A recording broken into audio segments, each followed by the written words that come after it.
Greetings! And welcome to my first video since beginning the grind to rank 14.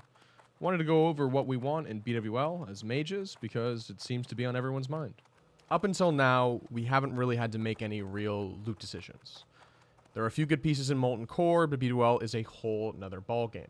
Almost every single boss has something juicy for mage, and quite a few pieces stay bis either up until or even through Nax. But like I said, there are a lot of items in BWL. And what you want is going to change based on what you already have. For instance, while Braces of Arcane Accuracy might only be a 1% hit upgrade for someone using Dryad Wrist Bindings, someone using Arcanist Bindings instead would have a much larger upgrade, potentially one of the biggest in the instance. That works both ways though. If you have a Field Marshal's helmet, Mishandare suddenly looks pretty lame as an upgrade, compared to someone who would get double the crit if they had a Netherwind Crown and were upgrading to the Mish themselves. So in short, be smart. And if you're unsure about what exactly you want, you could always drop by my Twitch channel and ask for a gear review. Now let's go over what exactly drops, just shotgun style. From Trash, there's Ringo's Blizzard Boots. From Razor Gore the First Boss, there's Netherwind Bracers, as well as Mantle of the Blackwing Cabal. From Valistraz, we have Netherwind Belt, as well as Mind Quickening Gem. From Broodlord, there's Netherwind Boots and Bracers of Arcane Accuracy. From Firemaw, Ebon Rock, and Flame Gore, they all have a chance to drop Netherwind Gloves, but from Firemaw specifically, there's Firemaw's Clutch. From Ebon Rock, there's Band of Forced Concentration, and from Flame Gore, there's Dragon's Touch. Off of Chromagus, there's both Netherwind Shoulders and the Claw of Chromagus. And finally, Nefarian, who's particularly juicy, can drop Neltharian's Tear, Mishandare, Cloak of the Broodlord, Netherwind Robes, and Staff of the Shadowflame. Now that we're familiar with the items, we're going to break it down into 3 different sections, but for today's video, I'll only be talking about the PvE loot list. Later on, I'll talk about PvP and my own personal list based on my current upgrades, but for now, we'll focus on just this, and tomorrow or the day after, I'll release a video on the other 2. First up, and at the very top of the list, is Mind Quickening Gem. When this is used on a boss or trash, you're going to pop the fuck off, especially with arcane power. It lasts for 20 seconds, it's insane, and so long as you time it well, it's useful on both boss and trash. It's also worth noting that you never replace this, and it only scales better as you get more and more gear. Not to mention, it's still useful when TBC rolls around. For anyone new to damage trinkets in Classic, this does trigger a 20-second cooldown, the duration, on any other damage trinket like Talisman of Ephemeral Power. However, you can still use this on a boss fight that's less than a minute, ideally 35 seconds, for a ton of damage in tandem. Next up is Neltharian's Tear, which is more of a boss DPS focus. It has 2% hit and 20 damage upgrade over the Eye of the Beast. It's lower damage generally than Staff of the Shadowflame because the hit won't be doing anything while you're fighting anything but level 63 mobs. But you should never replace Neltharian's Tear, so it should take priority over a weapon that you will end up replacing. Next up is Staff of the Shadowflame. If you don't have a Mage Blade or a Claw, this is an insane upgrade. Like, this is just such a massive upgrade over a previous weapon like Witchblade, even bigger than any of the other 2 items.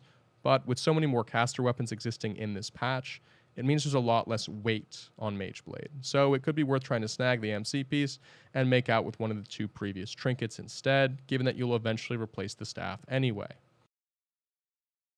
Mishandare is only a 2 crit upgrade over Netherwind, pretty simple, pretty sick still, and it's bis until Naxxramas. Claw of Chromagus is up next. It's another weapon and an approximate 16 spell power upgrade over Mage Blade. It is a huge upgrade that loot councils and DKP guilds often undervalue because of the existence of Staff of the Shadowflame, but it's definitely not something to overlook. Next up are Netherwind Gloves, which are a 1 crit, slight spell power downgrade, but big stat upgrade from Hands of Power. They are mostly a PvP item because of how important crit and resists are, but they're still bis, and they get even better with fire. Mantle of the Blackwing Cabal comes in next. It's around an 8 spell power upgrade over Lieutenant Commander Silk Shoulders. They do break your 2 set, which will require you to use another piece of the PvP blue set. But if you don't have rank 10, these are pretty damn amazing.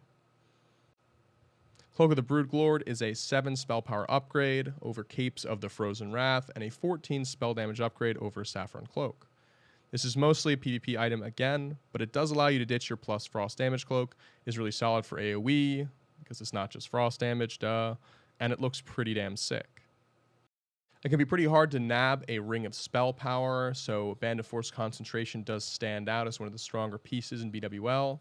On bosses, it's slightly better than the Ring of Spell Power. It's worse on trash, but it is also significantly better than your previous rings, and it lasts a while because rings are hard to come by. Braces of Arcane Accuracy are a one-hit upgrade from Dryad Wrist Bindings and a slight stat upgrade, which means these are good, but not super important, especially considering you can do a reputation and quest grind for better bracers in Phase 5 of Classic. Now, you might have noticed the small fact that I didn't mention Fire Moss Clutch or Ringo's Blizzard Boots. That was on purpose. Don't think about these items. They suck. There's way better shit you can get. So don't focus on plus frost damage boots and a Shadow Priest belt, you goddamn ingrate. We aren't warlocks fiending over plus shadow damage gear like goddamn degenerates. We're educated, we're intelligent, we're cultured mages. Don't think about these items. Don't do it.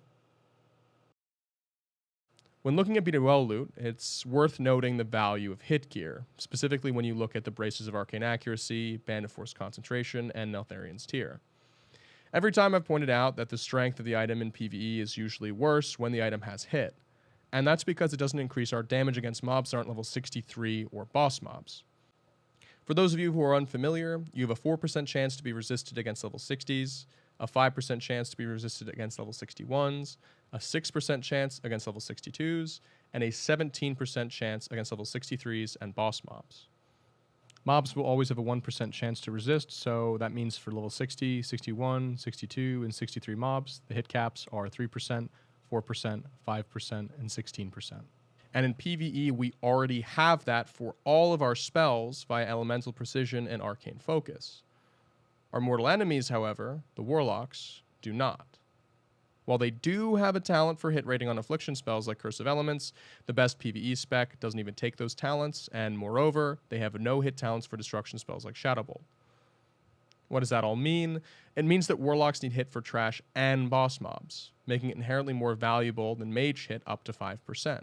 So while Tear of Nelth, Band of Force Concentration, and Braces of Arcane Accuracy are all strong Mage items, they're stronger in Warlock up till 5% hit, especially prior to ZG, where they'll get hit by the Bloodvine set. So don't be too surprised if you get passed up for these items. While they are strong, in most guilds, Warlocks will have some kind of priority. That's it for now. If you think I'm wrong and you're a really big fan of Ringo's Blizzard Boots or Fire Moss Clutch, please don't let me know in the comments below. Your opinion means very little to me, as it's bad. But thanks so much for watching, and until next time, farewell!